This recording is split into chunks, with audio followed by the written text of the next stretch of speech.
যুদ্ধবিরতি লঙ্ঘন করে ফের গাজায় তাণ্ডব চালাচ্ছে ইসরায়েল। নিরস্ত্র নারী শিশুর ওপর ইসরায়েল যখন বোমা বর্ষণ করে যাচ্ছে, তখন আরব দেশগুলো পুরোপুরি নীরব। গাজা সংকট নিরসন তো দূরের কথা, বানরের রুটি ভাগের খেলায় মেতেছে আরব বিশ্বের নেতারা। তবে আস্তে আস্তে বেরিয়ে আসছে থলের বিড়াল। আরব বিশ্বের নেতারা মুখে ফিলিস্তিন প্রেম দেখালেও ইসরায়েলি কোম্পানিতে রয়েছে তাদের কোটি কোটি টাকার বিনিয়োগ। সেই তালিকায় রয়েছে খোদ সৌদি আরব।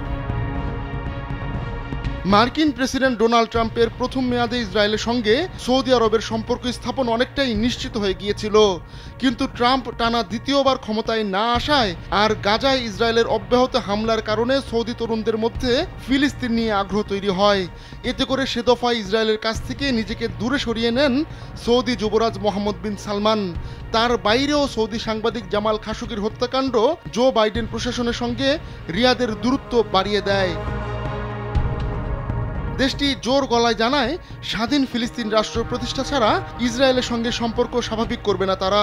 যমুনা ইলেকট্রনিক্স ঈদে ডাবল খুশি অফার সিজন 3, যে কোনো পণ্য কিনলেই পাচ্ছেন নিশ্চিত ঈদ উপহার। কিন্তু সৌদির এই কথা যে লোক দেখানো ছিল তা এখন সামনে আসতে শুরু করেছে।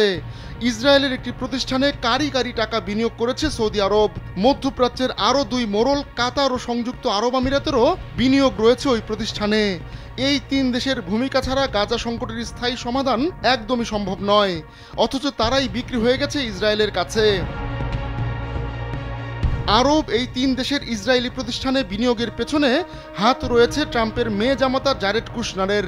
তার নেতৃত্বাধীন একটি বিনিয়োগ প্রতিষ্ঠান ওই ইসরায়েলি কোম্পানিতে শেয়ার কিনেছে, আর ওই প্রতিষ্ঠানে সৌদি, কাতার ও আমিরাতেরও শেয়ার রয়েছে।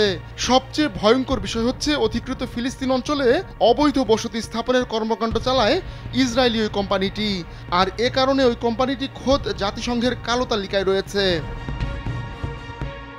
কুশনার 2021 সালে ওই প্রতিষ্ঠান চালু করেন। সেই প্রতিষ্ঠানের মাধ্যমেই টাকা পায় ইসরায়েলি কোম্পানিটি, আর সেখানেই হাজার হাজার কোটি ডলার বিনিয়োগ করেছে উপসাগরীয় ওই 3 দেশ। গেল জানুয়ারিতে কাতারি ইনভেস্টমেন্ট অথরিটি এবং আবুধাবি ভিত্তিক বিনিয়োগ প্রতিষ্ঠান অ্যাফিনিটি ফনিক্স ফিনান্সিয়ালের প্রায় 10% শেয়ার কিনে নেয়। ফনিক্স ফিনান্সিয়াল আগে ফনিক্স হোল্ডিংস নামে পরিচিত ছিল। ফনিক্স একটি ইসরায়েলি আর্থিক প্রতিষ্ঠান যারা বীমা ও অ্যাসেট ম্যানেজমেন্ট সার্ভিসে বিনিয়োগ করে। ইসরায়েলি কোম্পানিতে উপসাগরীয় 3 দেশের বিনিয়োগ খতিয়ে দেখতে তদন্ত শুরু করে মিডল ইস্ট আই।